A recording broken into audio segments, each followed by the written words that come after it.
WVTC Radio Detroit. You can find us on Facebook, YouTube, X, and our website, www.wvtcdetroit.com, or download our WVTC app from the Play Store for Android users and the App Store for iPhone users.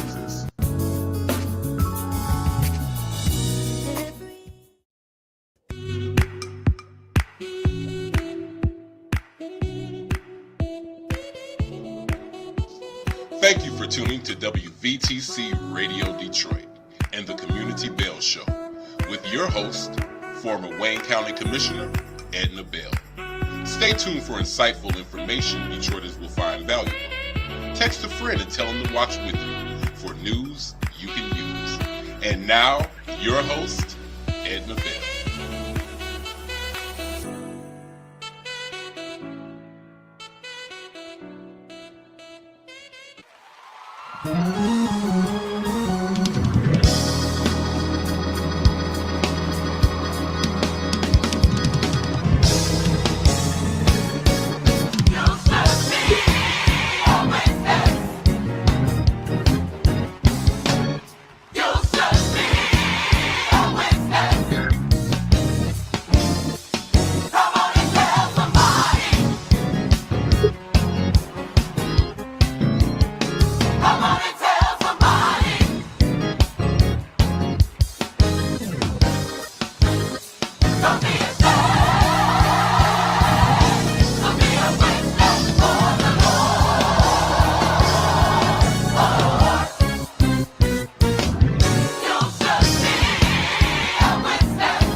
Hello. Good afternoon. It's 4:00 on Monday, so it must be the Community Bell Show. Thank you so much for joining us. We just like to have you here. We like to see you. We like to talk to you. Thank you so much.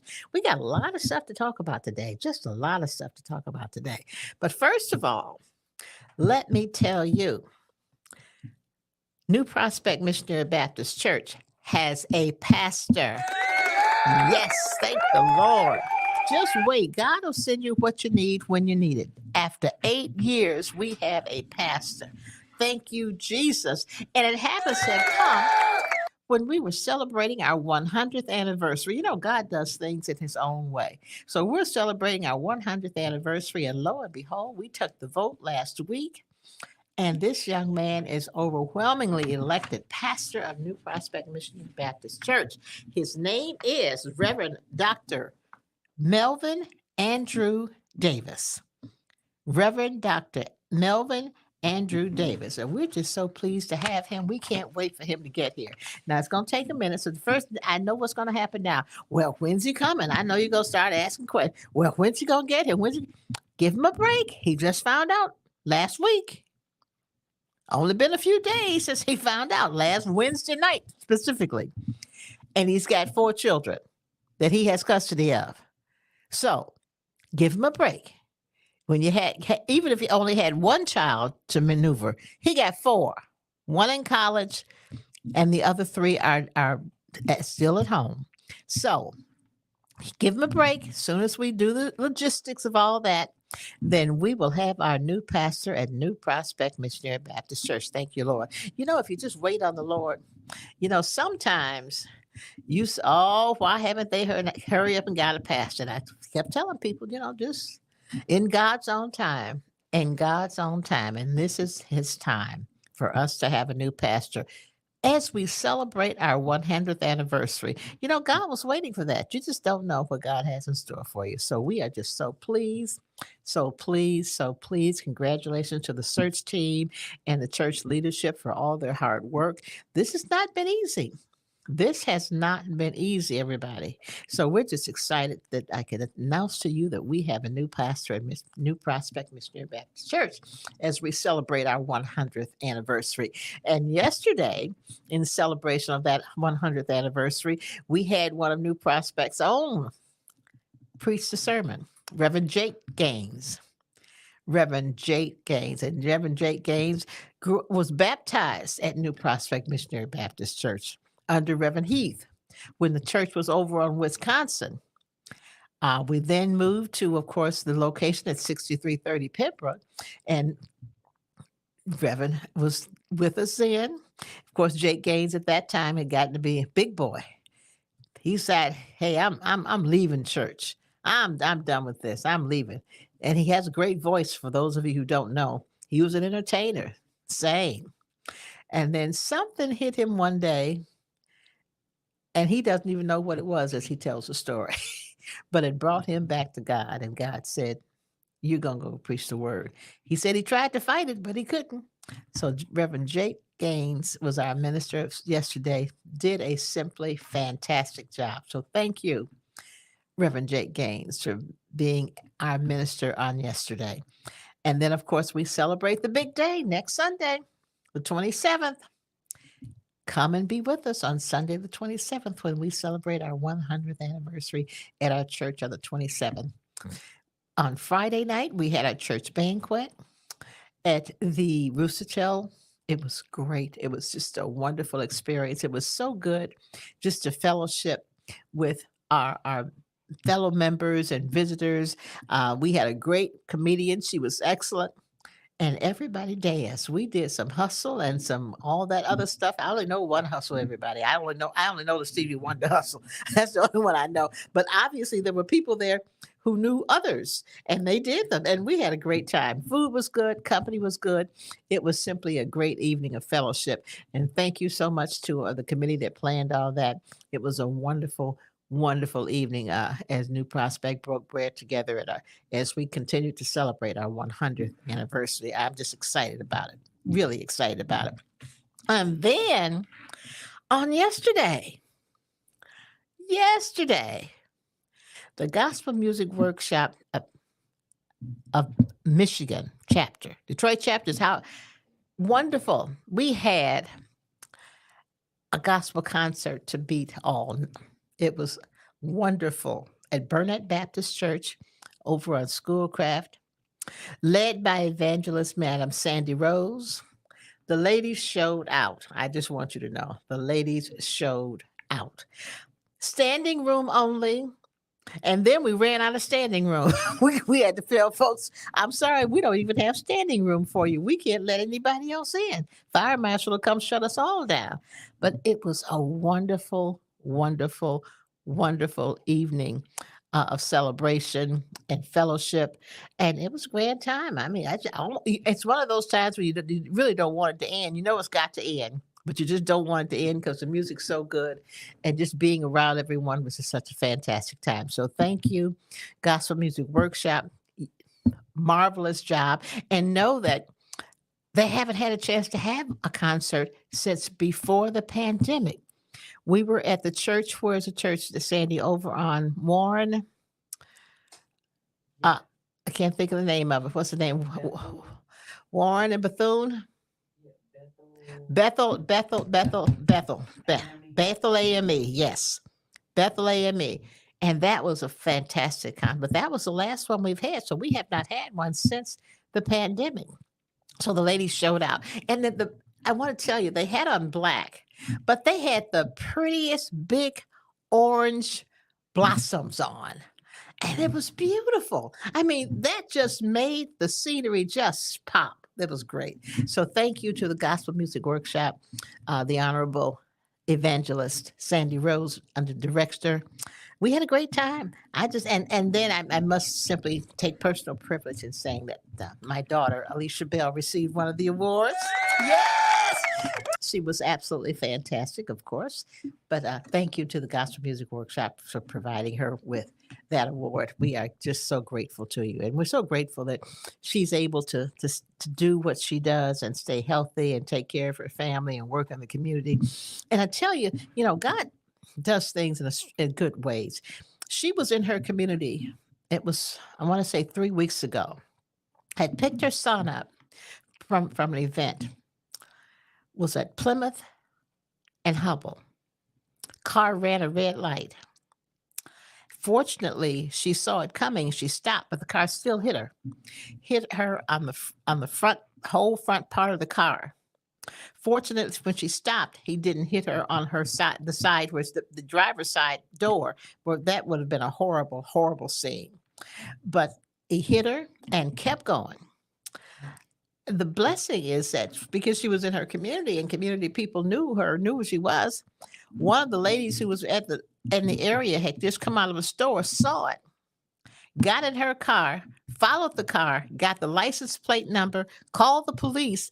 And the next thing they heard was a siren chasing this car. They got the person simply because people were doing the right thing. Got the license plate number, called the police, told them what it was.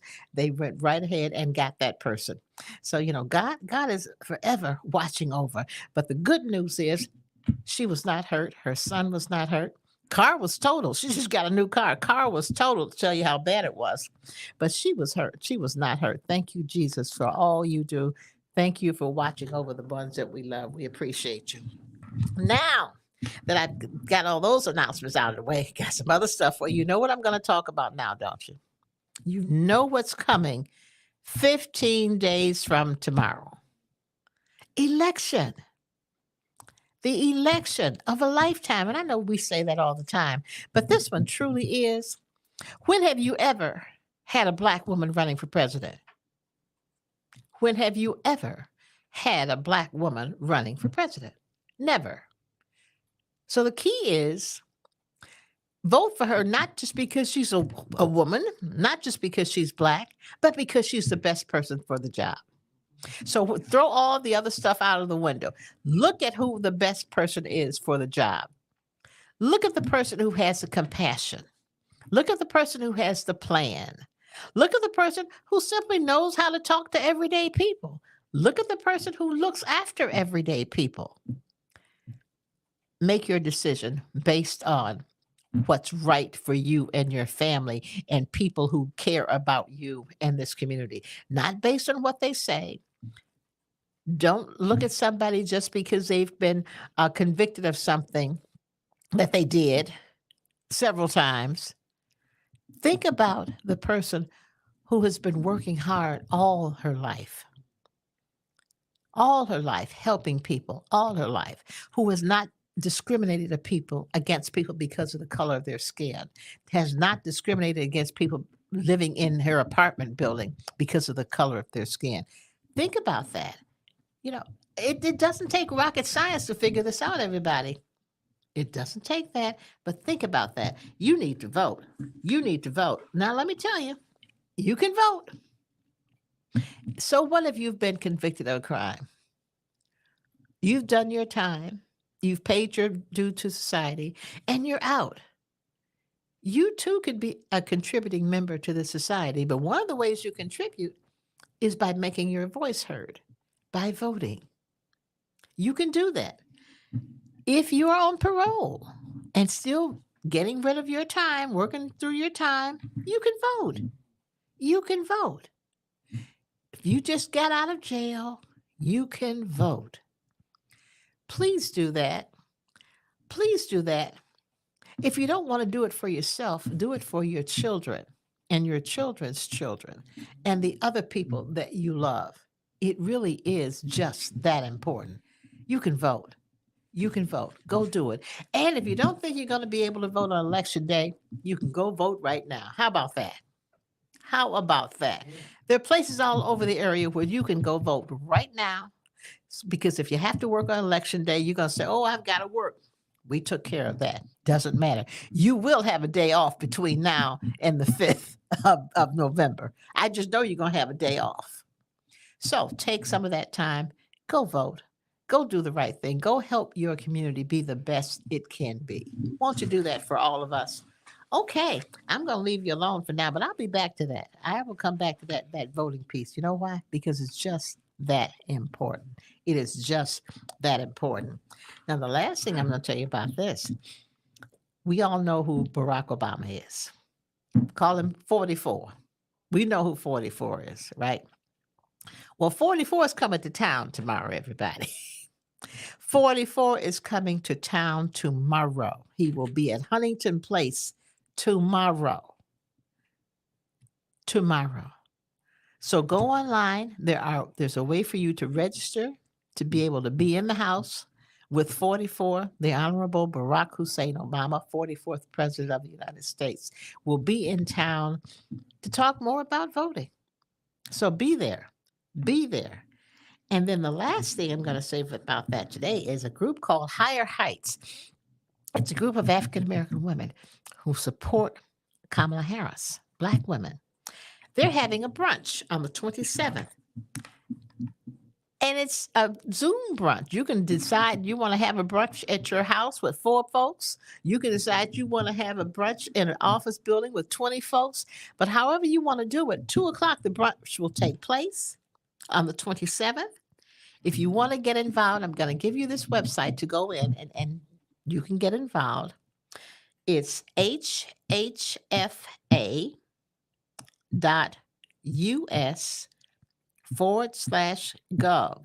TV.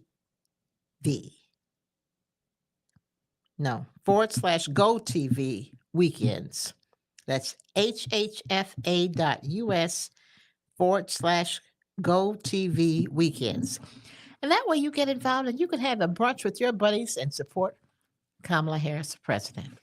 All right. Thank you, thank you, thank you. Now, my special guest today is someone you have heard from before because he's been on several times before.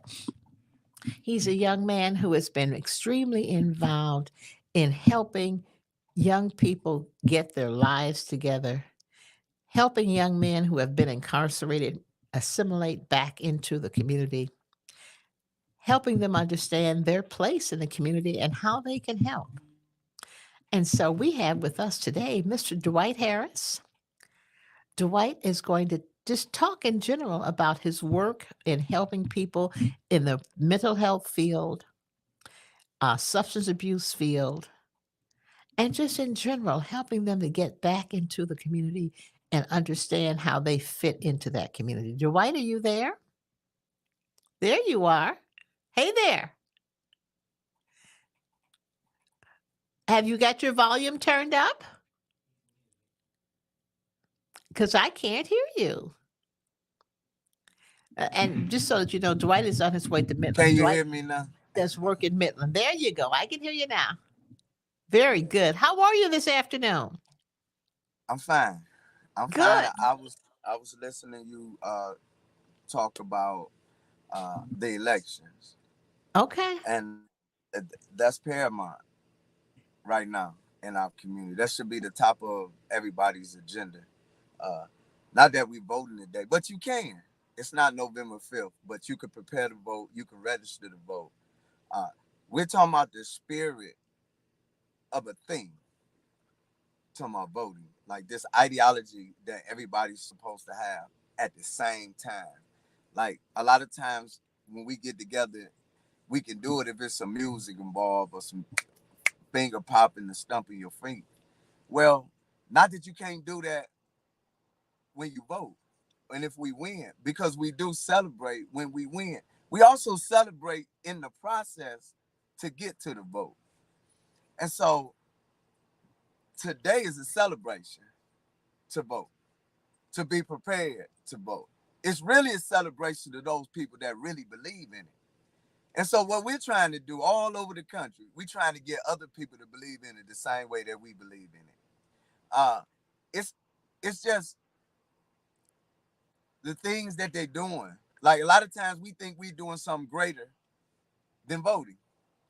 Not just voting, we think we're doing something greater than the people. We think we're doing something greater than the community. Not knowing that that hurts our community. It hurts our community more for you to ignore processes that help us in the community. Not only that, we were taught this in school. So we can't forget the things that we were taught in school. Was that voting was a right, it wasn't a privilege. We also was taught that a lot of people had lost their life for the vote, for the process to vote. And then when it was time to vote, a lot of people lost their lives trying to get to the polls. So Yeah. today in 2024, we set at a crest of time that had never occurred before ever in American history. Where we can look across the country, there has not been a woman leader in the world in my lifetime that led a whole big country. And so the way I look at it today on the Community Bell show that's narrated by the Spirit of God, right? It can only be God that is a woman running today. It can only be God that she running when the platform is about the baby. This platform is about the baby. Who's going to vote to save the baby? Who's going to vote to save a woman from rights being trampled upon by somebody else, by a government? So today is a day that we should be celebrating. Really, we should be celebrating. Not who can say the fancy words, but the spirit, the idea that it's time for us to vote. It's time for us to make history.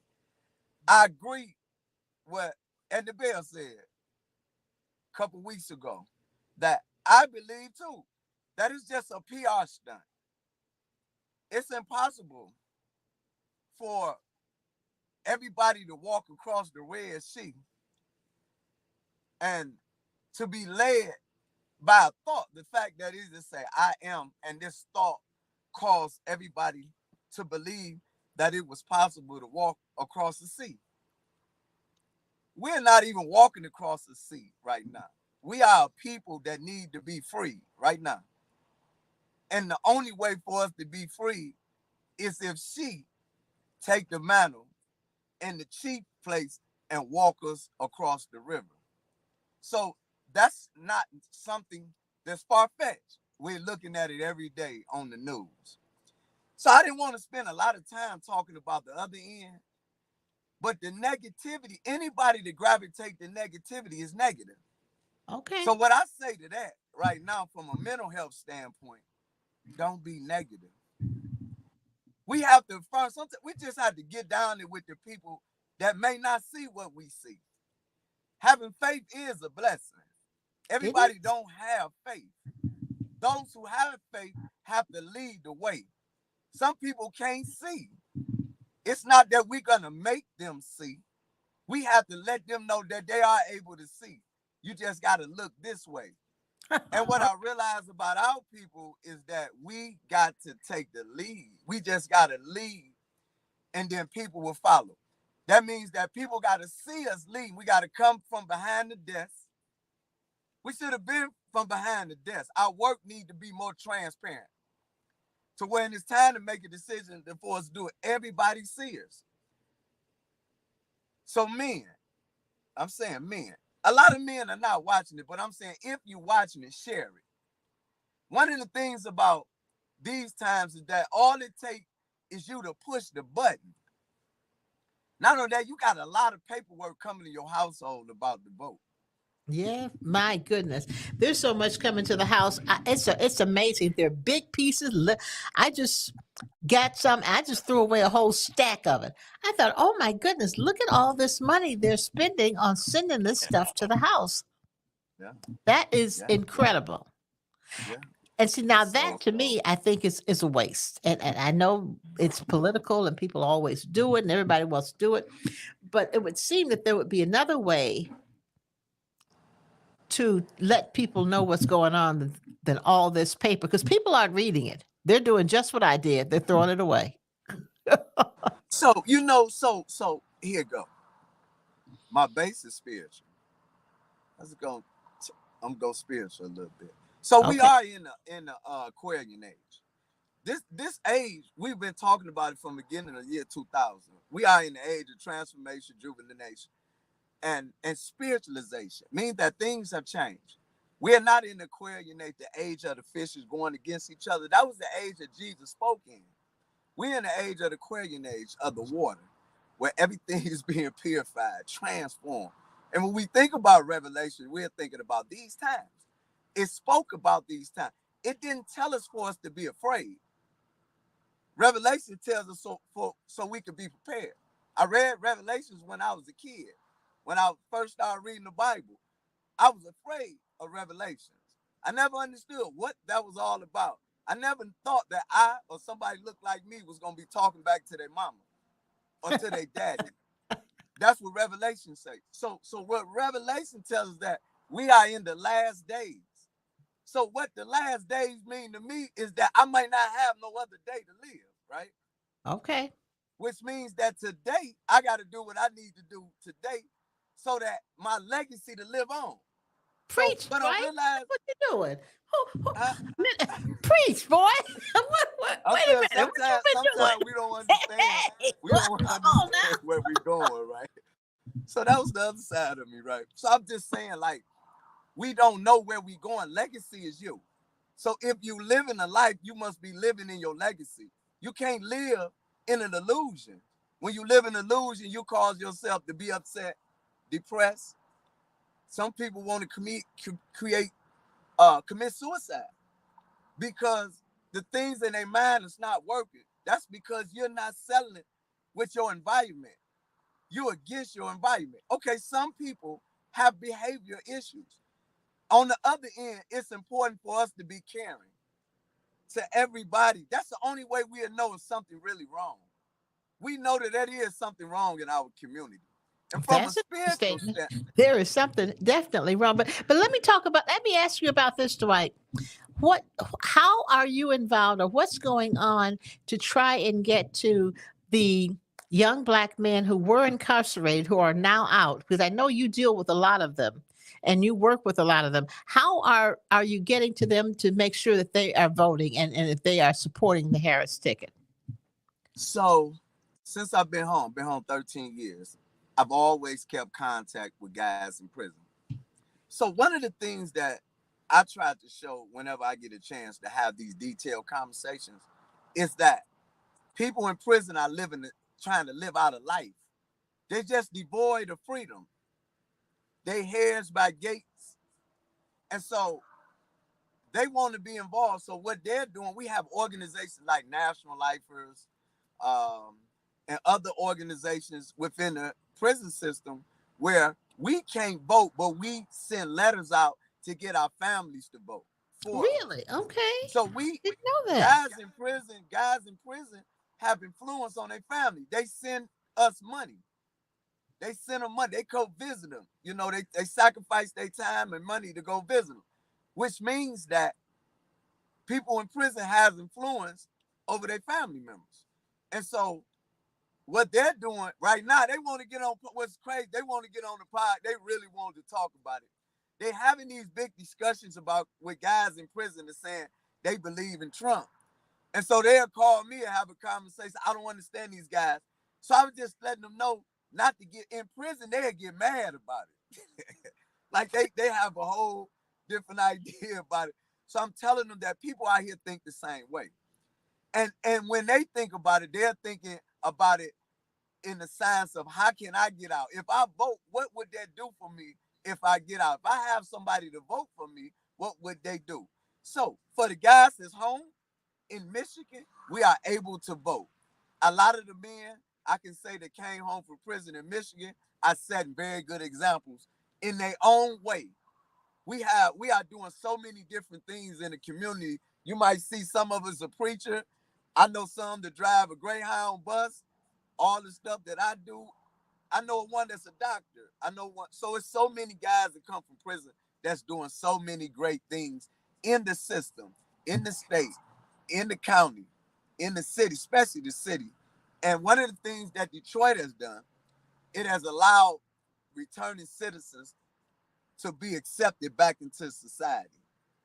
And I've Yes. been doing a lot of Yes. work around the country, but we have really wrapped our hands around the returning citizens. And so, but I must say there's so much more work that need to be done because most of my friends that I deal with are still locked up. Are still locked up. And most of the guys that came home were guys that had these second degree life, mean they had mitigating circumstances in their murder cases, Okay. which means that they didn't really mean to do it or they shot this way or that and they killed somebody. So they never got first degree murder. But Okay. I want to remind everybody that this is the first time in history that we have this big a volume of people coming from prison at one time that had did so much time. In your lifetime, you've never seen nobody standing before you have did 30, 40, 50 years. Never in your life. It just happened starting the last 10, 20 years. I want to say 13 years ago. Yeah. And are those guys involved Yeah. information and helping some of these young people who have not gone to prison but may be on their way? Are they helping those young people at least know that it's important for them to register and vote? Is that an I, issue for these young people to get registered because they don't have permanent addresses?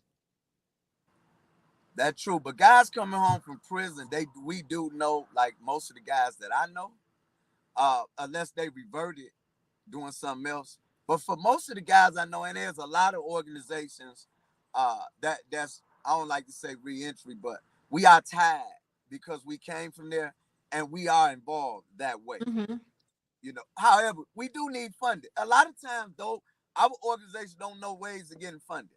A lot of guys come from prison, they just have this idea they want to change things. So when they came home, they create an organization, they just go. But Hmm. they don't really know all the processes when it comes to registering, how to do the things, how to get uh, financial help to pay people to help them do things. If we were able to do that, I know a lot more work can be done where politicians and people at the top can spend more time doing other things. And these are things that we can do in the community. So, Okay. Okay. but I believe it's out there. I really do. I've been having the conversation. I've been hearing the conversation. I'm following social media. Um, what we gonna do afterwards, though? I'm just saying, like, I'm like, how, we don't want to continue to be in that. So we need to raise leaders like now, like so we can sit. They need to be sitting on deck, like in the pitchers booth. Like we can't wait for our leaders to come up when it's time to pick, and then we go to try to pick out the litter. We need to see them in the bullpen already ready to go. You know what I'm saying? And Okay. integrity, We man. need to be training them. We need to be training them right now so that when the time comes, they're ready. Yeah. That's the real issue of making sure like you said, we've got a bullpen so we can call on A, B, C, and D and E. We've got enough people who are already trained, already understand, have shown that they are capable of I want handling, to, and and then we so can have enough people to put in different places, and that's the real yeah, issue. I want to say something. So for us, right? Yes. So the science of neighborhoods. Before there was neighborhoods, how did they come about? So I'm just speaking in brief. And why do I say that? Because we live in neighborhoods. Mhm. Our policy fits neighborhoods. But when we was just this big old tribal, like just like that, when we didn't have to segregate the streets going up this way and housing, we living like that, the natural way of living.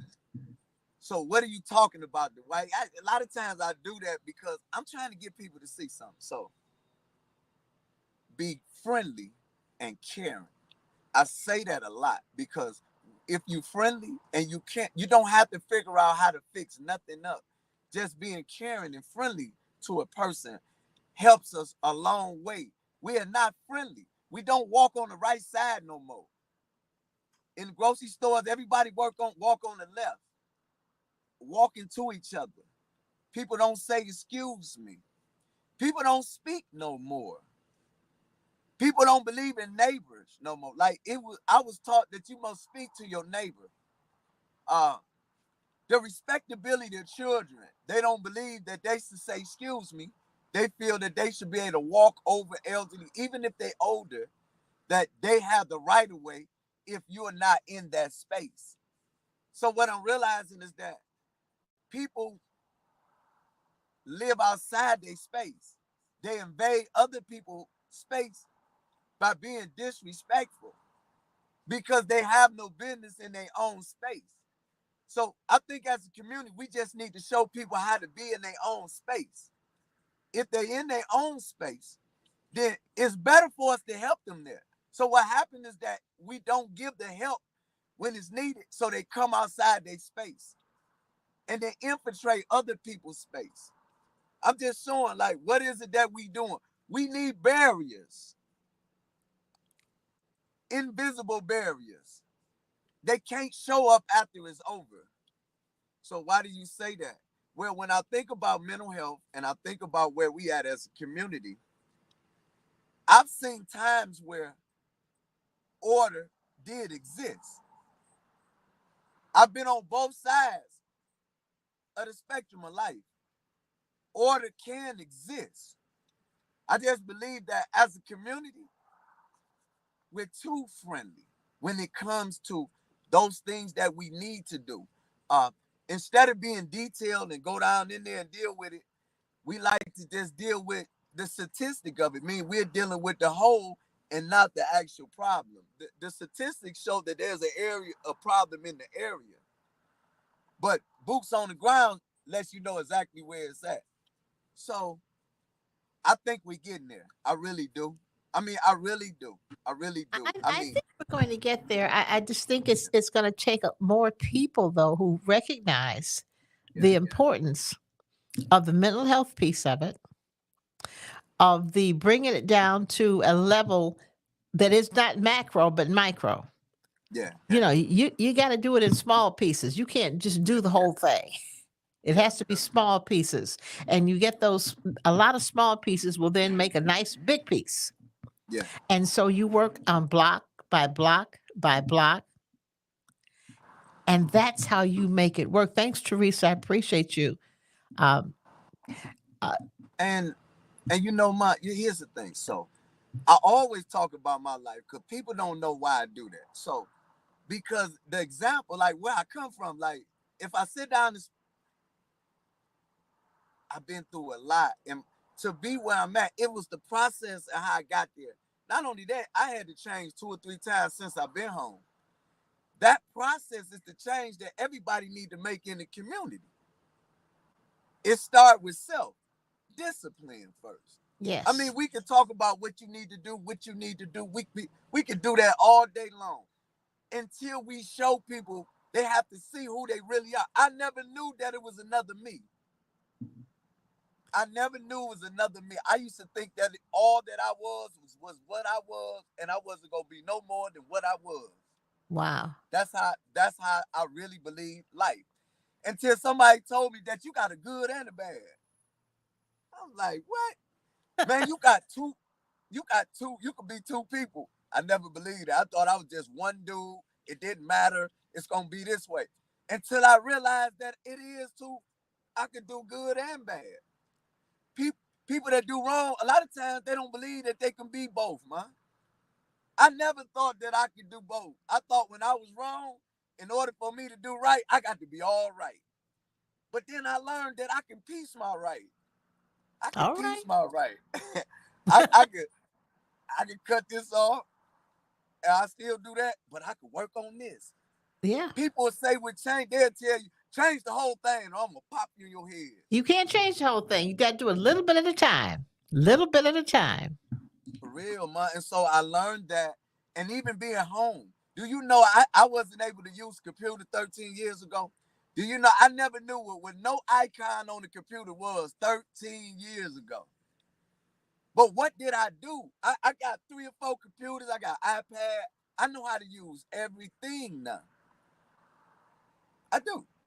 I didn't know what Facebook was. I thought it was a pen pal thing. I know how to use 13 years ago. I mean, for real, like I be telling, and so when I get to talking, people never think about, they'll say, oh, he's smart. They don't realize I got my knowledge from reading. I got my knowledge from talking on the yard every day. I got Okay. my knowledge for passing these quotes out every day to guys in prison. Read that, read that, read that, read. I got my knowledge from writing letters to over 100 some guys in prison. When I used to be in the hole, everybody used to like these letters I write about change years Wow. ago. Yeah. So it's just, and so I was able to get out the cell. I say that for a reason. Nobody out here been in the cell for 7 years. So when I say that, I just want people to see that this where I came from, and I got 6 bullet holes in my body, right? So what I came from, I want people to know that if it ain't as bad as me, you okay. You okay. If for real, like I never talk about it, but I only talk about it because I won't let people know it's okay. I don't care what you going through. It can be worse. It can. It could Oh, really just like that. until God says it's time for you to go, it could get worse, but it could also get a whole lot better. The young guys, so I talk about young guys because that was me. Like you're always gonna hear me say what I can do for our youngsters. So Yes. what can we do for our youngsters? Okay, here we go. Reality is most of them have no parent. Okay. Most of them never had a connection of bonding. Most of them never been nourished. They don't know what it feels like to feel good. All their life they've been struggling, fighting over the crumbs, trying to get the food. So as they got older, because the reason for them being because the parent has an issue, challenges, that goes over to the child. So now, most of the households now, the little boy become her little man. Yeah, that's my Yeah, little that's the man. sad part. So he really become the little man. He feel like he got to take responsibility. So now he's not a child no more. He don't have a father, which is a problem in itself. So when we think about all the trauma, sexual abuse in our households, a lot of them come from the boyfriend that she picked to come in the house. It's not just girls that's getting sexually molested, it's boys too. So when I look at the whole spectrum, we got to get in the households.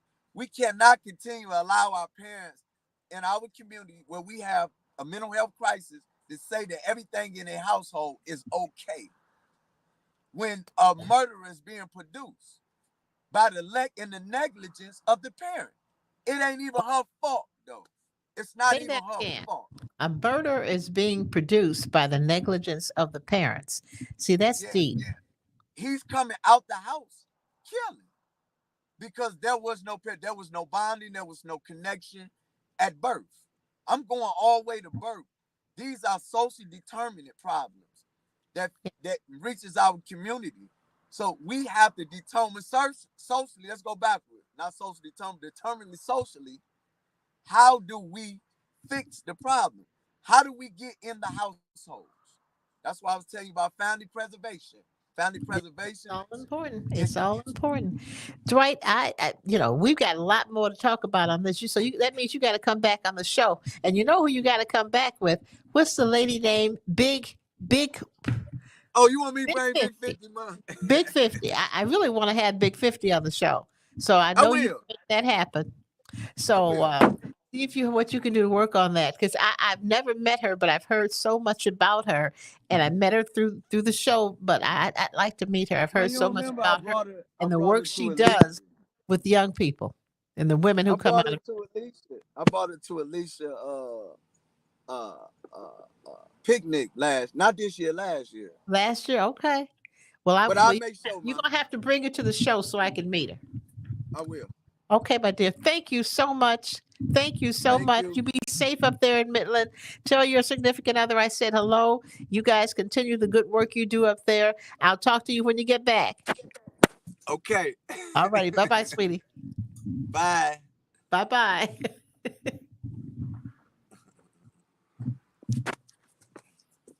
That's Dr. Nonsense. Okay, that was of course Dwight Harris, and you all have met Dwight before. But I want to stick with one thing he said that really struck me, and that was we're producing murderers because the parents are not doing their job. That's deep. We need to talk about that some more. Um, that's really something that we need to talk about some more. It's unfortunate, but we need to work with our babies. We need to work with the parents. Obviously, the parents need some help, so we need to find a way to work with the parents to help them be better parents. That's what we need to do. And whether it be through the school system, through community organizations, through our churches, because our churches have a role in this. Our churches have a role in this. They just can't be inside that church building on Sunday. They got to be outside of that church building doing what it takes in the community to help the people who we want to help us. And that's really because if we help them, they're going to help us by not producing murderers. That has just stuck with me. I'm telling you, that really has stuck with me. But I want to make sure that everybody knows that one of the ways we can help is by voting. And I know you got so tired of me talking about voting, but that's just too bad because I'm going to keep talking about it. You got to vote. You got to. You got to. You got to vote. See you next week, next Monday, 4 o'clock. We'll be talking more about voting. Have a great week. Hello, Detroit. Election Day is November 5th, but why wait? Beginning Saturday, October 19th, you can vote early at one of Detroit's 14 early vote centers. Early voting runs through Sunday, November 3rd, so let your voice be heard and vote early.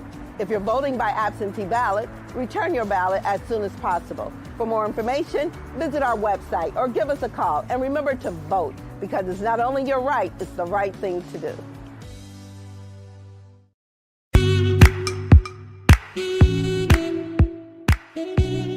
Thank you for listening to Community Bell with your host, former Wayne County Commissioner Edna Bell. This broadcast was brought to you by WVTC Radio Detroit. You can find us on Facebook, YouTube, our website, www.wvtcradio.com, or download our WVTC app from the Play Store for Android users and the App Store for iPhone users. If you've enjoyed this broadcast, tell a friend to tune in. We'll see you next Monday at 4 p.m. Eastern to the Community Bell Show, right here on WVTC Radio Detroit.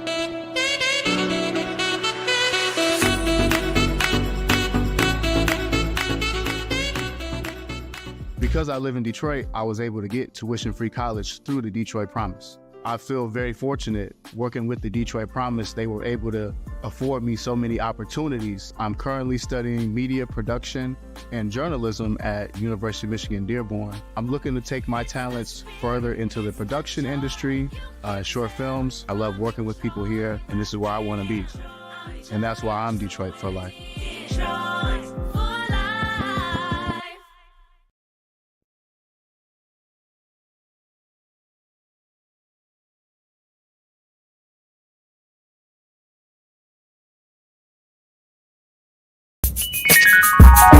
listening to WVTC Gospel Radio Detroit, and we're flowing in the Spirit.